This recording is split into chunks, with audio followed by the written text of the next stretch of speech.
أعوذ بالله من الشيطان الرجيم بسم الله الرحمن الرحيم ومن أهل الكتاب من إن تأمنه بقنطار يؤديه إليك ومنهم من إن تأمنه بدينار لا يؤديه إليك إلا ما دمت عليه قائما ذلك بأنهم قالوا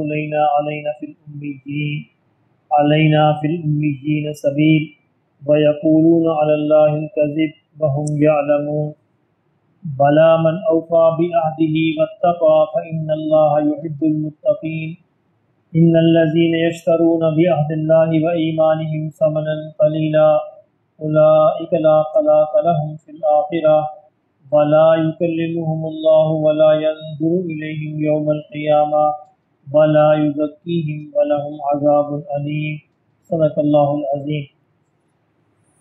اہل کتاب کی بات کر رہی تھی، فرمایا کہ وَمِنْ أَهْلِ الْكِتَابِ اہل کتاب میں سے ایسے لوگ بھی ہیں من إِنْ تَأْمَنْهُ بِقِنْطَارٍ اگر آپ ان کو ڈھیروں مال جو ہے وہ بطور امانت رکھ دیں ان کے پاس يُؤَدِّهِ إِلَيْكَ تو وہ آپ کو واپس کر دیں گے۔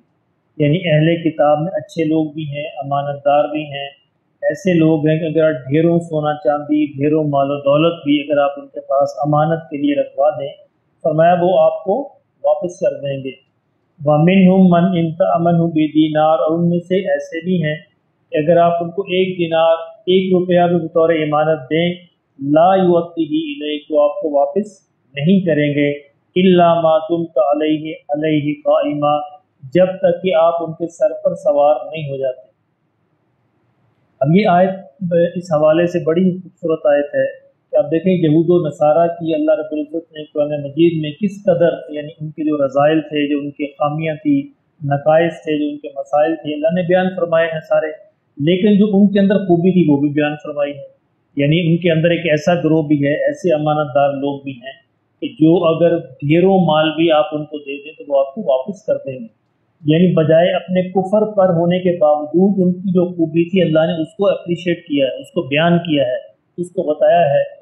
اس سے یہ مسئلہ نکلتا ہے کہ ہمیں کافر کے اندر بھی اگر وہ خوبی ہے تو اس کو بیان کرنے میں شرمانا نہیں چاہیے، وہ بھی بیان کر دینی چاہیے۔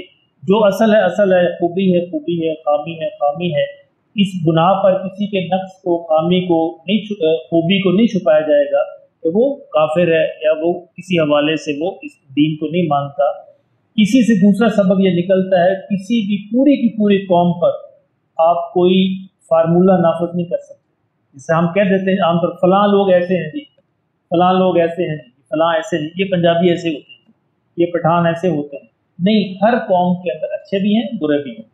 اب دیکھیں یہود و نصارہ کے اندر کس قدر برے لوگ موجود تھے، لیکن جو چاہے وہ چھوٹا سا طبقہ تھا، چند لوگ ہوں گے، لیکن ان کی بنیاد پر بھی اللہ نے ان کی تعریف فرمائی۔ اس لیے کسی قوم کی کسی بھی برائی کسی پوری قوم کی طرف منسوب نہیں کرنی چاہیے۔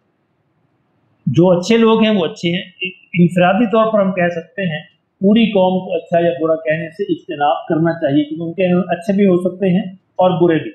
اللہ نے فرمایا کہ یہ جو ان کے اندر یہ ایسا گروہ جو ہے جو ایک دینار بھی ایک روپیہ بھی واپس نہیں کرتا، وہ کیوں نہیں کرتا؟ قالوا لیس علینا فی الامیین سبیل، فرمایا کہ وہ کہتے ہیں، ان کا نظریہ ہے کہ یہ جو امی ہیں یعنی مکہ کے جو قریشی ہیں، مکہ کے جو مشرک ہیں، ان کے بارے میں ہمارے اوپر کوئی الزام نہیں ہے، ہماری کوئی ذمہ داری نہیں ہے۔ یہ کیوں کہتے تھے؟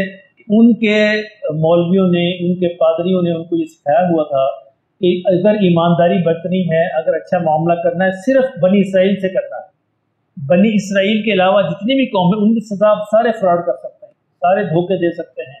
اللہ نے فرمایا یہ غلط ہے، یہ غلط ہے۔ سب کے ساتھ ایک جیسا معاملہ کیا جائے، انصاف ہوگا تو سب کے ساتھ ہوگا، ایمانداری ہوگی تو سب کے ساتھ ہوگی۔ اللہ نے فرمایا وَيَقُولُونَ عَلَى اللَّهِ الْكَذِبَ، یہ اللہ پر جھوٹ بولتے ہیں، جھوٹ بولتے ہیں۔ اللہ نے تورات میں ایسا نہیں فرمایا، اللہ نے انجیل میں ایسا نہیں فرمایا۔ انہوں نے اپنے پاس سے یہ مسئلہ گھڑ لیا ہے کہ بنی اسرائیل کے ساتھ وہ اچھائی کی جائے گی اور بنی اسرائیل کے علاوہ جو ہے ان کے ساتھ اچھائی کی کوئی ضرورت نہیں۔ اس لیے وہ کہتے تھے، علل اعلان کہتے تھے کہ اگر ہم نے قریش کا مال کھا لیا تو کوئی حرج نہیں، کیونکہ یہ بنی اسرائیل نہیں ہے اور یہ ہمارے لیے جائز ہے۔